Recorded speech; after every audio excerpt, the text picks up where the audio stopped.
자, 이제 186페이지 착오입니다. 착오는 개념은 의사표시가 불일치됐음을 모르고 하는 것이 착오고요. 일단은 유효합니다. 다만 착오를 일으킨 부분이 중요 부분이고, 착오를 일으킨 것에 대해서 중대한 과실, 중과실이 없다면 취소하는 것이 가능한데, 요 취소를 가지고 선의의 제3자, 모르는 제3자에게 뭐 하지 못하냐면 대항하지 못합니다. 법조문 좀 읽어보면 109조 1항이죠. 의사표시는 법률행위 내용의 중요 부분에 착오가 있는 때에는 취소할 수 있다.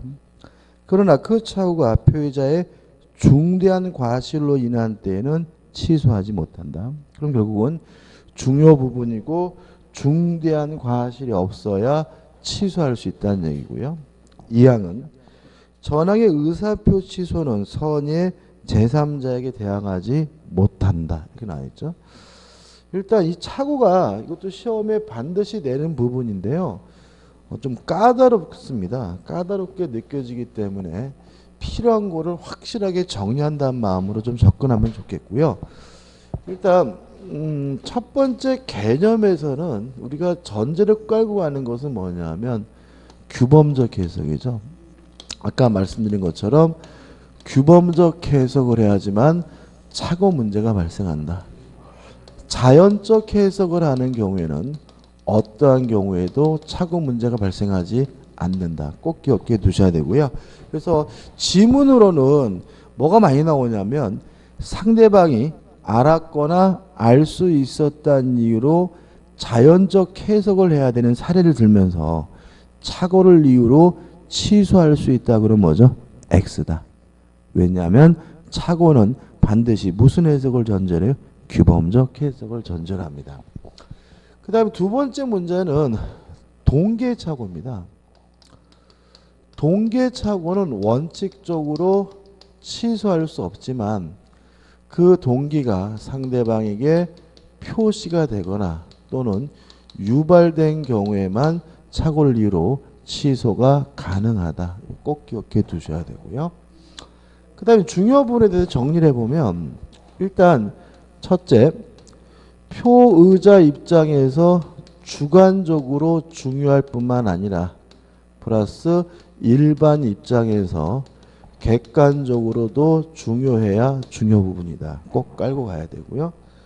두 번째, 경제적 불이익이 존재해야 중요 부분입니다. 만약에 아무런 경제적 불이익이 없다면 중요 부분이 아니고요. 따라서 착오를 이유로 취소할 수가 없고요. 그 다음에 시험에서 아주 잘 나오는 것이 세 번째죠.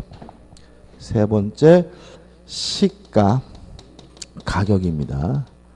수량, 지적, 부적은 중요 부분이 아닙니다. 따라서 가격이 잘못됐거나 수량, 지적이 잘못된 경우에는 중요 부분이 아니기 때문에 착오를 이유로 취소할 수 없다는 거 꼭 기억해 두셔야 되고요. 네 번째, 입증입니다. 중요 부분이라는 사실이 입증이 되면 결과적으로 취소할 수 있기 때문에 누가 입증하냐면 표의자가 입증하고요. 표의자는 취소하고 싶은 사람이니까 이걸 풀었으면 효과 발생을 부정하는 자, 취소하고자 하는 자가 중요 부분의 사실을 입증해야 된다는 거 꼭 기억해 두셔야 됩니다. 그 다음에 중대한 과실이 없어야 착오를 이유로 취소할 수 있다는 말은 과실이 존재하는 경우에는 취소가 가능하지만 단순한 과실이 아니라 중대한 과실, 중과실이 존재하는 경우에는 원칙적으로 착오를 이유로 취소할 수가 없다는 얘기인데요. 그러면 중과실과 과실을 어떻게 구별할 것이냐에 대해서 우리 판례는 일단 과실이라는 것은 주의 의무가 결여된 것을 말합니다. 다시 말하면 단순히 알 수 있는데 모르는 게 과실이고요. 중과실은 뭐냐면 현저한 주의 의무가 결여가 되어 있는 것이 중과실이고요. 이 현저한 주의 의무가 결여됐다는 것은 뭐냐에 대해서 이렇게 이해합니다. 누군가를 타인을 신뢰했기 때문에 확인을 안 했다면 그것은 뭐죠? 과실입니다. 따라서 착오를 이유로 취소할 수가 있고요. 아무런 이유도 없는데 무작정 확인을 안 했어요. 그럼 이건 뭐죠? 중대한 과실입니다. 따라서 착오를 이유로 뭐 할 수 없냐면 취소할 수 없습니다. 예를 들어서 임대차 계약을 하면서 등기부 등본을 안 떼봤어요. 확인을 안 한 거죠. 근데 만약에 중개업자가 깨끗합니다 라고 걱정하지 말라고 하길래 믿고 확인을 안 했다면 그것은 과실이니까 착오를 이유로 뭐 할 수 있어요? 취소할 수 있지만 아무런 이유도 없는데 무작정 등기부 등본을 안 떼봤다면요 그것은 중대한 과실이기 때문에 뭐가 잘못됐더라도 착오를 이유로 취소할 수가 없다는 게 판례 입장이고요. 그 다음에 항상 취소할 수 있는 것은 아니고 없는 건 아니고 상대방이 이것을 이용했다면 취소가 가능하다는 게 판례 입장입니다. 다시 말하면 중과실이 존재하더라도 그러한 중과실을 상대방이 뭐에 처먹었어요? 이용해 처먹었다면 그때는 뭐 할 수 있습니까? 취소할 수가 있고요. 마지막으로 입증은 누가 하냐면 상대방이 입증하게 되고요. 상대방은 취소하지 못하게 막고 싶은 사람이니까 결국은 효과 발생을 주장하는 자, 유효임을 주장하는 자가 결국 중과실의 존재를 입증해야 된다는 거 꼭 기억해 두시기 바랍니다. 이 정도입니다. 요 가지 연습 한번 해볼게요. 교재 보기 전에요. 자, 갑이라는 사람이 을과 만나가지고 A라는 토지를 매매 계약을 했어요. 근데 문제는 뭐냐면 이 토지를 산 이유가 공장을 신축하려고 토지를 매수했는데 그 땅은 공장을 신축할 수가 없는 토지였어요. 그럼 이거는 토지를 매수하게 된 뭐의 착오냐면 동기의 착오입니다. 따라서 이러한 착오는 원칙적으로 착오를 이유로 뭐 할 수 없는 거예요? 취소할 수 없는 거죠. 다만 그 동기가 상대방에게 표시가 됐든지 아니면 상대방이 유발시켰다면 이때는 예외적으로 뭐 할 수 있는 거죠? 취소할 수가 있는 거죠. 이해되시나요? 그죠? 다시 말하면 공장을 지으려고 땅을 사는 겁니다 라고 동기가 뭐가 되세요? 표시가 됐든지 아니면 원래 그 매도인 측에서 공장 신축이 가능합니다 라고 유발시켰을 경우에는 예외적으로 취소하는 것이 가능한데 이때도 무작정 취소할 수 있는 것은 아니고 뭐 해야 되는 거죠? 중요 부분이어야 되는 거죠. 이해되시죠? 그죠? 그럼 중요 부분이 되려면 반드시 뭐가 필요합니까? 경제적 불이익이 존재해야 되는데 공장을 지으려고 땅을 샀는데 공장을 지을 수가 없다면 명백히 뭐가 있는 거죠? 경제적 불이익이 있으니까 중요 부분이 되겠죠. 그 다음에 중요 부분이라 하더라도 만약에 단순한 과실이라면 뭐 하는 것이에요? 취소하는 것이 가능하겠지만 만약 이것이 중대한 과실이면 뭐 할 수 없습니까? 취소할 수가 없는데 만약에 토지를 매수하면서 공장을 지을 수 있는지 없는지 이유를 아무런 이유도 없이 확인을 안 해봤다면 그것은 뭐가 돼요? 중대한 과실이 되고요. 따라서 착오를 이유로 뭐 할 수 없는 거예요? 취소할 수 없겠지만 만약에 매도인을 믿었기 때문에 매도인을 신뢰해서 확인을 안 했다면 이건 뭐죠? 과실이기 때문에 착오를 이유로 뭐 할 수 있는 거죠? 취소할 수가 있다. 이렇게 가는 거죠. 이해되시죠? 그죠? 이렇게 좀 체계적으로 한번 생각해 보시면 좋겠어요. 자, 그럼 교재 보죠. 우측에 착오에 태양해 가지고 표시상의 착오, 내용상의 착오, 동계 착오가 나오는데요. 일단 표시상의 착오와 내용상의 착오는 중요하진 않고요. 표시상의 착오는 뭐냐면 표시가 잘못된 거죠. 요렇게 적으려다가 요렇게 적은 겁니다. 교재 나와 있는 것처럼 90만 원으로 적으려다가 69만 원이라고 적었다면 뭐가 잘못됐죠? 표시가 잘못됐으니까 표시상의 착오고요. 내용상의 착오는 정확히 기재했지만 그 의미가 상대방에게 잘못 전달되고 있는 게 내용상의 착오고요. 교재에 나와 있는 것처럼 100달러로 팔겠다라고 정확히 기재했는데 상대방이 미국 달러로 100달러로 받아들였다면 이건 뭐죠? 내용상의 착오가 됩니다.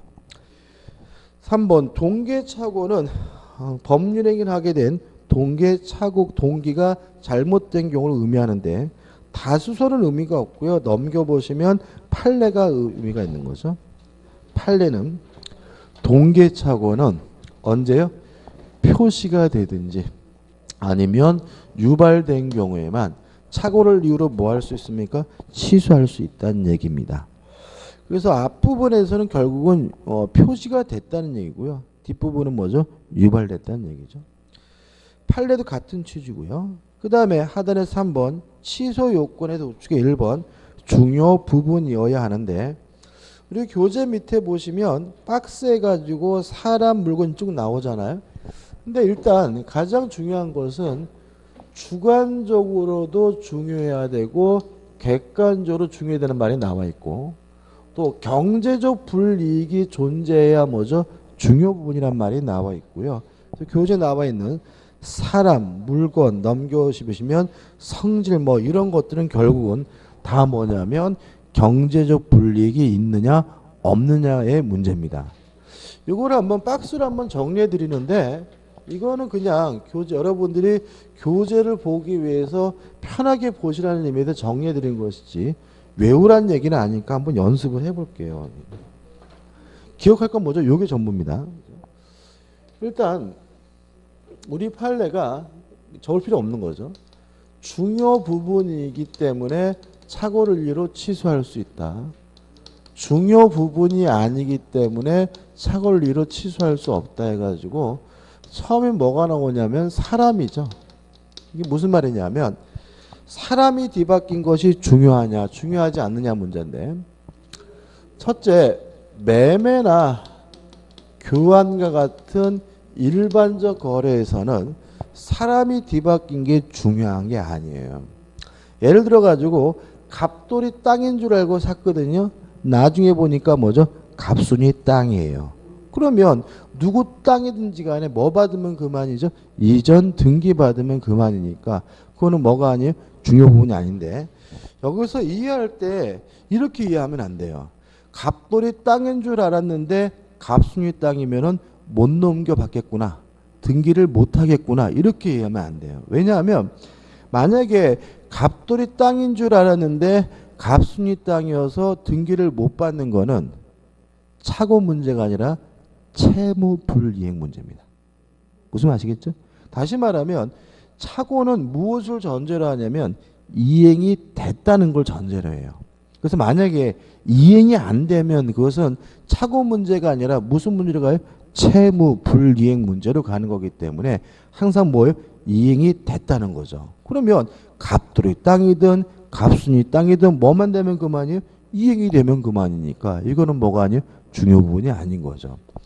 이에 반해서 증여나 고용이나 위임과 같은 개성이 중요시 되는 경우에는 이건 뭐예요? 중요 부분인 거죠. 왜요? 이행이 됐더라도 문제인 거잖아요. 갑순이한테 꽃 선물했어요. 나중에 보니까 엉뚱한 누가 받았어요? 갑돌이가 받았다. 이행이 됐더라도 중요는 뭐죠? 문제인 거고요. 힘센 갑돌인 줄 알고 뭐죠? 위임 내지 고용을 했는데 나중에 보니까 뭐죠? 완전히 뭐죠? 빼빼 마른 뭐 을돌이었다. 그런 것들은 뭐죠? 이행되더라도 모형이기 때문에 증여, 고용, 위임과 같이 개성이 중요시되는 계약의 경우에는 사람이 뒤바뀐 것은 뭐죠? 중요합니다. 이것도 일종의 뭐죠? 경제적 불이익이 존재한다는 얘기겠죠. 그 다음에 두 번째로 임대차 계약에서 임대인이 뒤바뀐 것은 중요하지 않아요. 그렇지만 임대차 계약에서 임차인이 뒤바뀐 것은 중요합니다. 왜냐하면 갑돌이 건물이든 갑순이 건물이든 임대인이 누구 건든지 간에 뭐 하면 그만이에요? 사용 수익할 수 있으면 그만이죠. 사용 수익 못하는 건 채무불이행입니다. 그죠? 상관이 없는데 임차인이 뒤바뀌게 되면 월세를 똑바로 낼 수 있는지가 달라지죠. 그죠? 따라서 그 사람이 들어오 산다 하더라도 문제가 있는 거기 때문에 이거는 경제적 불이익이 존재하는 것으로서 뭐가 될 수 있죠? 중요 부분이 될 수가 있고요. 같은 취지로서 소비대차, 돈을 빌려주거나 보증을 할 때 채권자가 뒤바뀐 것은 중요하지가 않지만 소비대차, 보증에 있어서 채무자가 뒤바뀐 것은 뭐죠? 중요하고 따라서 중요 부분이기 때문에 착오를 이유로 뭐 할 수 있어요? 취소할 수 있습니다. 이유는 아시겠죠? 누가 돈 빌려줬는지는 중요하지 않아요. 어차피 계약 내용대로 뭐 하면 그만이에요? 이행하면 그만인 거죠. 근데 채무자가 누군지에 따라서 변제 능력이 달라지잖아요.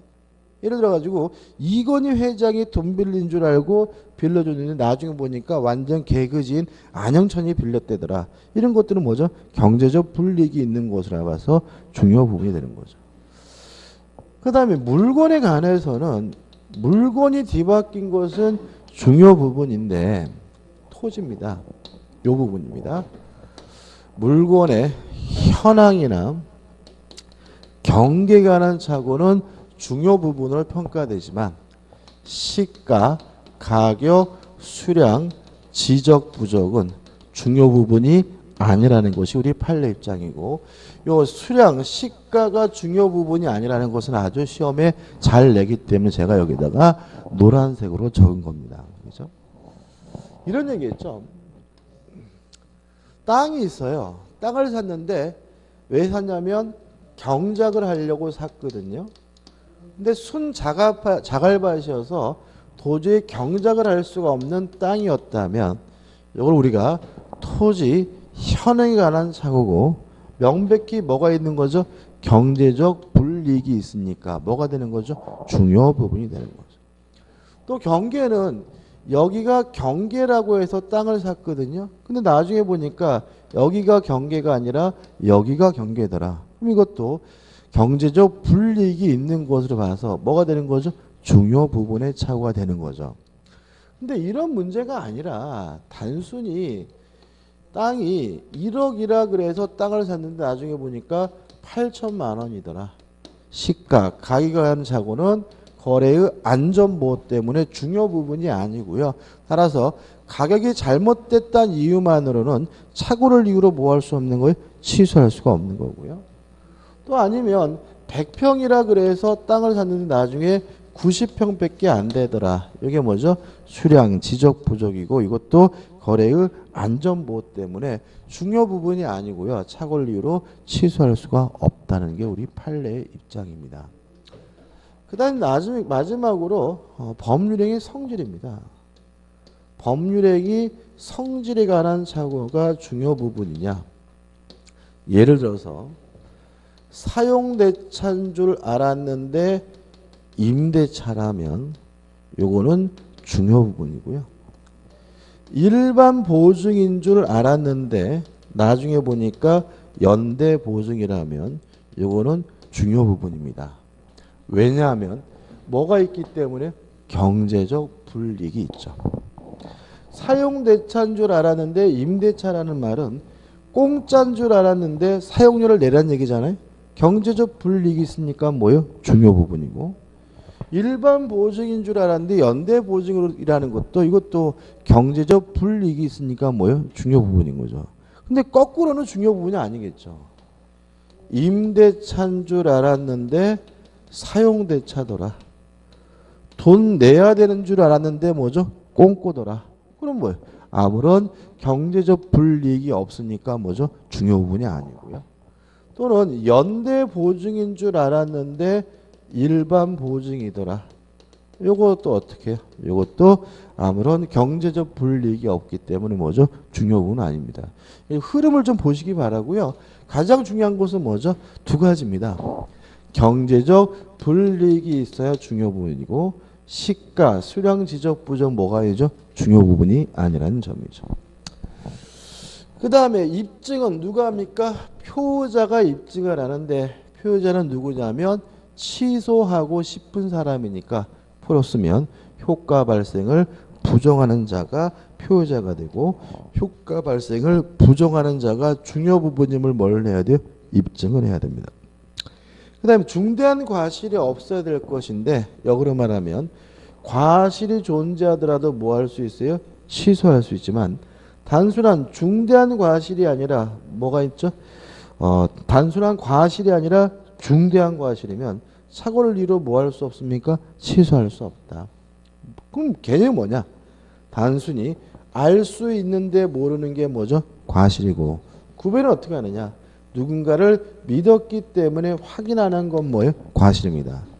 만약에 아무런 이유도 없이 확인 안 한 것은 현저한 주의 의무가 결여된 것으로서 중대한 과실이고요. 원칙적으로 착오를 이루 취소할 수 없습니다. 그래서 최근에는 이런 식이 나와요. 중개업자를 통해서 중개업자를 믿고 확인 안 했다. 그러면 그건 뭐예요? 과실이죠. 착오를 이루 뭐 할 수 있어요? 취소할 수 있죠.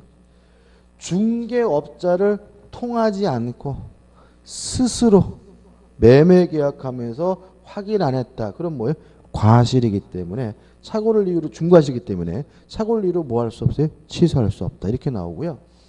그 다음에 상대방을 이용했다면 중대한 과실이 존재하더라도 뭐 할 수 있죠? 취소할 수 있고 또 중대한 과실이 입증이 되면 취소하지 못하니까 중대한 과실이 존재한다는 사실은 상대방이 취소를 못하게 막으려는 사람이 다른 말로 하면 효과 발생을 주장하는 자가 중대한 과실을 입증해야 된다는 것까지 기억해 두시면 됩니다. 끝입니다. 그 다음에 우측의 판례는 설명드린 내용이고요. 효과, 원칙, 취소할 수 있고요. 2번 제3자에 대한 관계, 선의의 제3자에 대항할 수가 없고요.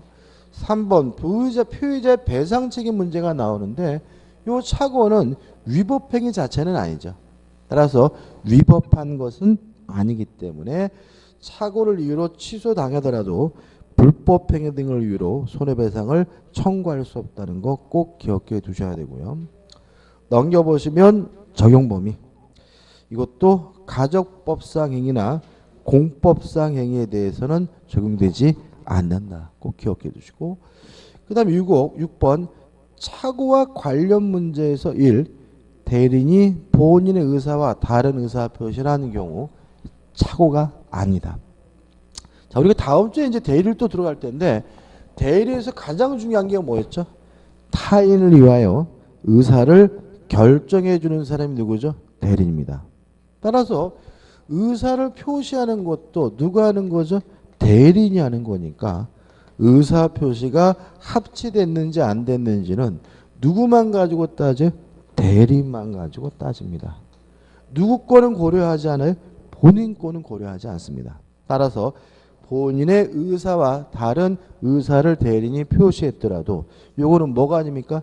착오 문제가 아니다. 왜냐하면 의사를 결정하는 것도 대리인이고 의사를 표시하는 것도 누구예요? 대리인이기 때문에 누구만 가지고 따져? 대리인만을 가지고 따지니까요. 2번 전달 기간에 이 잘못 전달한 경우인데 이거는 예를 기억하면 되겠죠. 집배원 아저씨죠. 갑돌이에게 편지를 썼습니다. 근데 집배원 아저씨가 갑돌이에게 배달하지 못하고 엉뚱한 갑순이에게 배달했다면 상대방에게 뭐가 안 됐죠? 도달이 안 됐기 때문에 무슨 문제가 발생할 수는 없죠?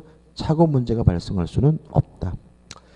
그 다음에 3번 표시기간의 착오는 전보치는 거 전시기사를 생각하시면 되겠죠. 요새는 전보를 잘 안 치니까 예를 들어 가지고 전보처럼 가가지고 3천만 원에 매도하겠습니다라고 쳐주세요 라고 했더니 전보치는 아가씨가 실수로 3,000원에 매도하겠다라고 잘못 변했다면 이거는 의사 표시가 잘못된 것이니까 착오 문제가 되고요. 특히 이렇게 얘기하려다가 이렇게 된 것이니까 대표적인 뭐죠? 표시상의 착오가 됩니다. 그 다음에 착오와 사기 해가지고 착오와 사기는 뭐죠? 선택적 행사가 가능하다. 그 다음에 우측에 착오와 하자 담보 책임입니다. 일단 좀 설명을 드리면 착오가 더 큰 개념이고요. 착오의 특수한 형태가 담보 책임입니다. 실제로는 담보 책임은 다 뭐이기도 하냐면 착오이기도 한데 이런 거 기억나시나요? 특별법 우선의 원칙. 일반법과 특별법이 충돌하면 뭐가 적용돼요? 특별법. 그래서 우리 판례는 이것도 일종의 특별 규정의 원칙, 특별 규정 우선의 원칙입니다. 그래서 담보 책임과 착오가 동시에 충돌하는 경우에는 특별 규정이 뭐만 적용돼요? 담보 책임만 적용하고요. 담보 책임이 성립하지 않는 경우에만 착오를 이유로 취소가 가능하다는 것이 우리 판례 입장입니다. 다시 한번요. 착오와 담보 책임이 동시에 충족하는 경우에는 특별 규정인 무엇만 적용합니까? 담보 책임만 적용하고요. 담보 책임이 성립하지 않는 경우에만 착오를 이유로 뭐 할 수 있습니까? 취소할 수 있습니다. 이게 무슨 말인지 한번 말씀드릴게요.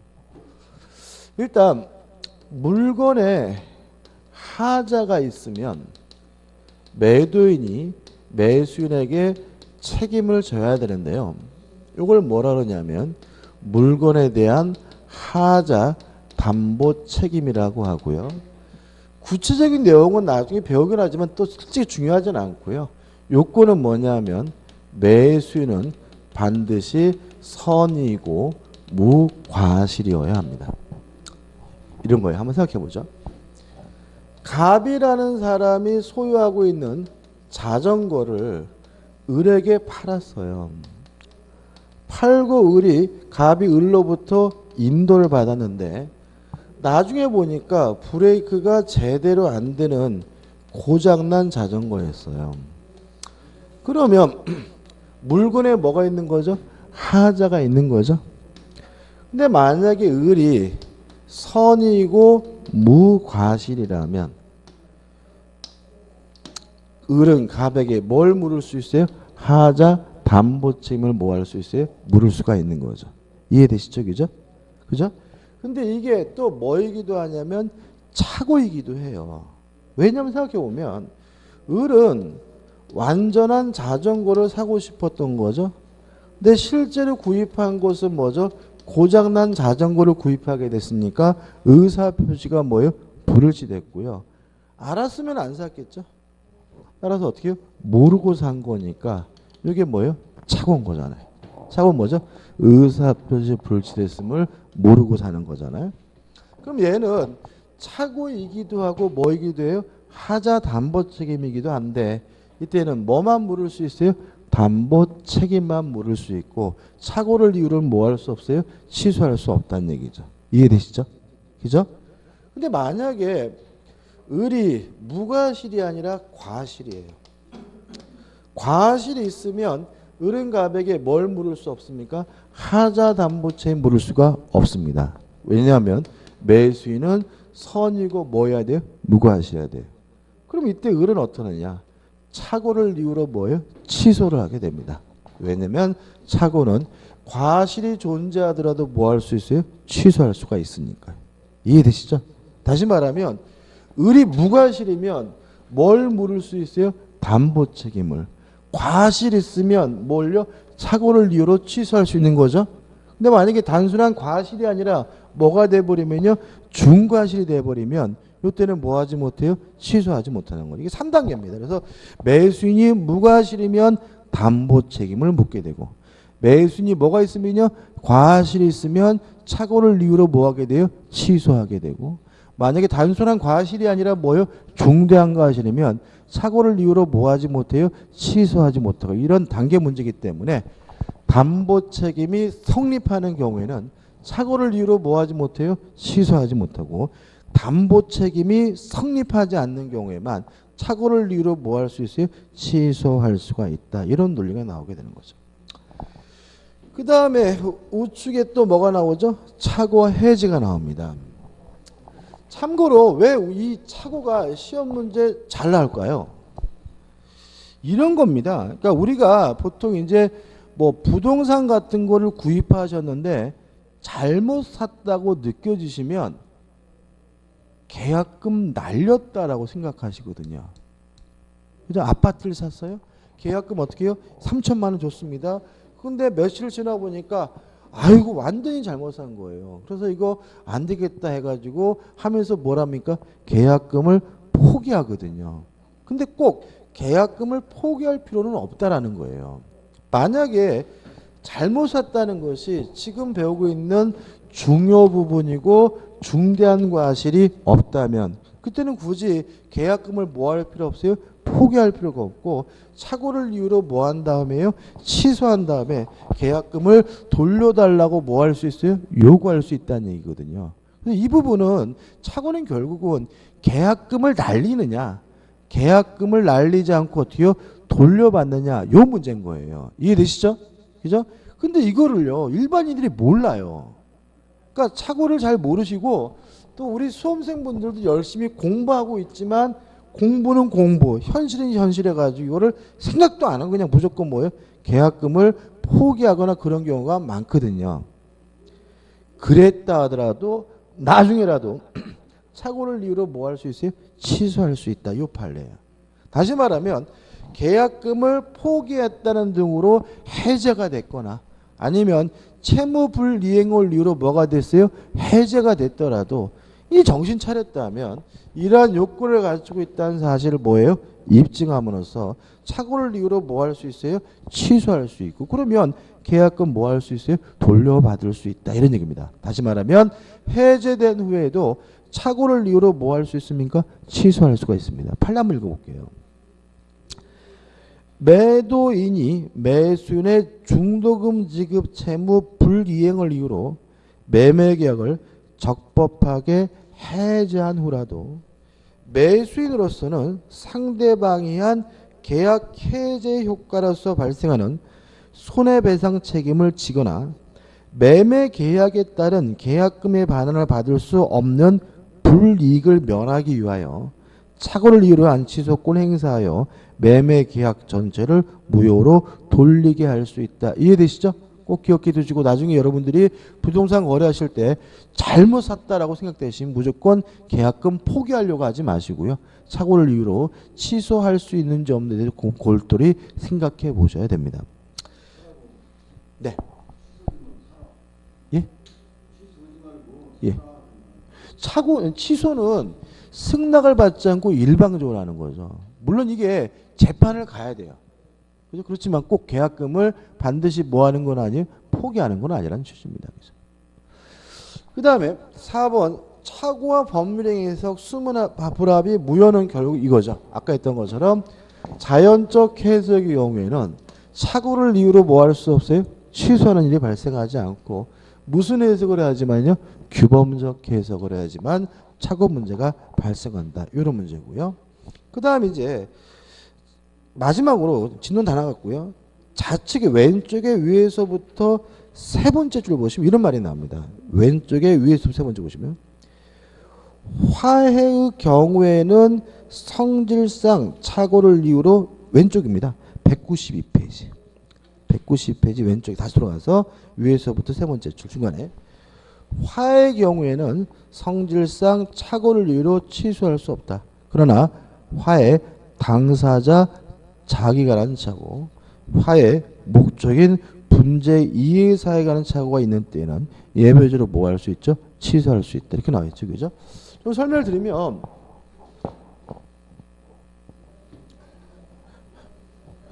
화해 계약은요. 어렸을 때 많이 하셨죠. 친구하고 싸우셨을 때 뭐 했죠? 화해하셨고 어른들은 싸우면 뭘 해야 되죠? 합의해야죠. 그래서 보통 법적인 개념은 화해 계약이고요. 통상적으로 우리가 합의라고 하는데 이 화해 계약은 뭐냐면 상호 양보를 통해서 분쟁을 종결시키기로 하는 계약을 우리가 화해 계약이라고 합니다. 상호 양보한다는 말은 결국 밀고 땡긴다는 거거든요. 따라서 상호 양보한다는 말 속에서 틀려도 상관이 없다는 걸 깔고 있어요. 그래서 원칙적으로 잘못됐더라도 착오를 이유로 뭐 할 수 없어요? 취소할 수 없어요. 예를 들어 제가 오래간만에 술 먹고 기분 좋게 잠자고 일어났더니 경찰서에서 오라 그래요. 그래서 깜짝 놀라서 갔더니 난생 처음 보는 의리란 놈이 저놈이 저를 개패듯이 팼습니다 라고 한단 말이죠. 어젯밤에. 저는 한 번도 본 적이 없는데 그래서 아저씨 저 봤어요 그랬더니 야 이 자식아 네가 어젯밤에 나를 개패듯이 팼잖아 라고 막 우겨요. 그래서 제가 막 억울하고 미치고 분한데 경찰서 경찰관이 뭐라 그러냐면 아유 그거 별로 다치지도 않았는데 그냥 뭐 서로 했다 안 했다 시간이 버리지 마시고 그냥 깔끔하게 합의하고 끝내세요 라고 하길래 억울하지만 얼마 줄까 물어봤던 이놈이 500을 달래요. 뭔 개소리냐 나는 200도 못 준다라고 해서 밀고 땡기다가 얼마예요? 300만 원에 합의를 하면 이게 뭐예요? 화해 계약인 겁니다. 제가 꽁돈 300만 원 날리고 기분 더러워서 집에 왔는데 제 친구가 전화 왔어요. 얼마 줬냐 그러길래 300만 원. 그래서 미쳤대요. 그 정도 지나면 200만 원도 너무 많이 준 거래요. 라고 방방 뜨더라도 저는 착오를 이유로 뭐 할 수 없는 거예요? 취소할 수 없는 거죠. 왜냐하면 요 300만 원이라는 금액은 서로 밀고 땡기는 과정에서 결정됐다는 말은 금액이 틀려도 상관이 없다는 것을 전제하는 거예요. 그래서 위에서부터 세 번째 줄 화해 계약은 성질상 착오를 이유로 뭐 할 수 없는 거예요? 취소할 수 없는 거죠. 너무 많이 뒀다 하더라도 착오를 이유로 뭐 할 수 없는 거예요? 취소할 수 없는 거예요. 이게 원칙이죠. 그래서 제가 열받아가지고 꽁돈 나가서 기분 나빴는데 한 달 만에 경찰서 또 전화 왔어요. 뭐라 그러냐면 진범을 잡았대요. 그럼 저는 이놈하고 뭐 할 필요가 없었어요? 합의할 필요가 없었던 사람이죠. 그런데도 불구하고 합의한 거죠. 이게 뭐냐면 그러나 화해 당사자 자기가 하는 착오입니다. 이게. 당사자 자기가 하는 착오라는 당사자가 아닌데 합의했다는 얘기예요.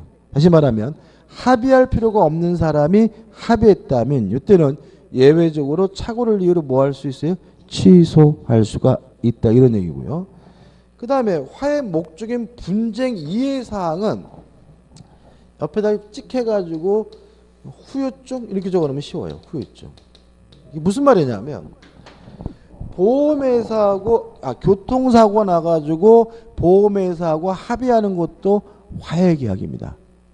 예를 들어서 제가 교통사고로 팔이 부러져 가지고 500만 원에 합의했거든요. 근데 나중에 보니까 너무 적게 받았어요. 그래도 착오를 이유로 뭐 할 수는 없는 거예요? 취소할 수 없는 건데 화해 계약이니까.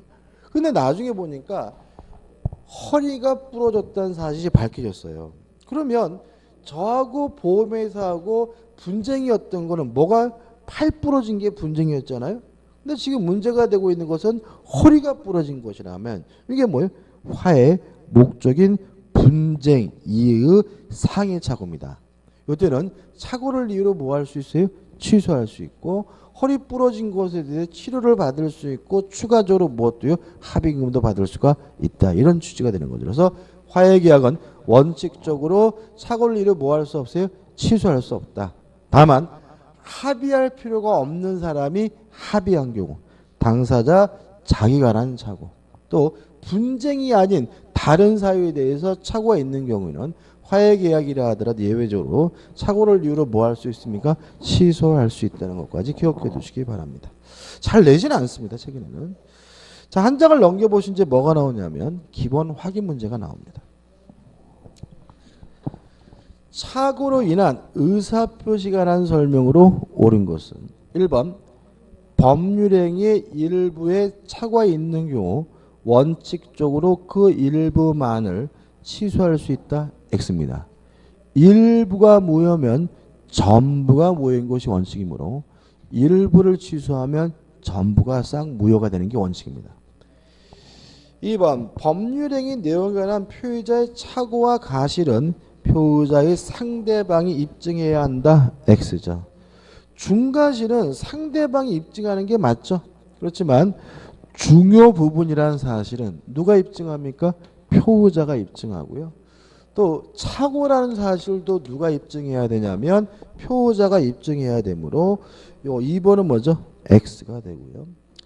3번 부동산 매매 계약에서 시가에 관한 착오는 원칙적으로 법률행위의 중요 부분에 관한 착오를 할 수가 없다. 맞죠? 시가, 수량 부족은 뭐가 아닙니까? 중요 부분이 아닙니다. 답은 3번이죠. 4번 표의자가 동기 착오를 이유로 의사표시를 취소하려면 동기가 상대방에게 표시되어야 하고 표의자에게 과실이 없어야 된다. X입니다. 물론 동기가 상대방에게 표시되어야 한다는 말은 맞죠. 그렇지만 여기죠. 과실이 존재하더라도 뭐 할 수 있는 거예요? 취소할 수 있는 거죠. 뭐가 없어야지? 중대한 과실이 없어야 취소할 수 없는 거. 중대한 과실이 있으면 취소할 수 없는 거고 과실이 존재하더라도 뭐 할 수 있어요? 취소할 수 있는 것이니까 과실이 없어야 한다는 지문은 뭐죠? X가 되는 거죠.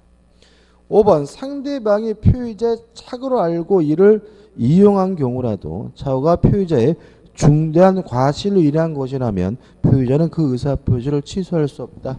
X죠. 중대한 과실이 존재하면 원칙적으로 뭐 할 수 없어요? 취소할 수 없지만 상대방이 그것을 이용했다면 취소하는 것이 가능하다는 것이 판례 입장이므로 답은 뭐죠? 3번이 됩니다. 오늘 여기까지 하고 다음 주에 하자 있는 의사표시부터 들어가도록 하겠습니다. 오늘 수고 많으셨습니다. 감사합니다.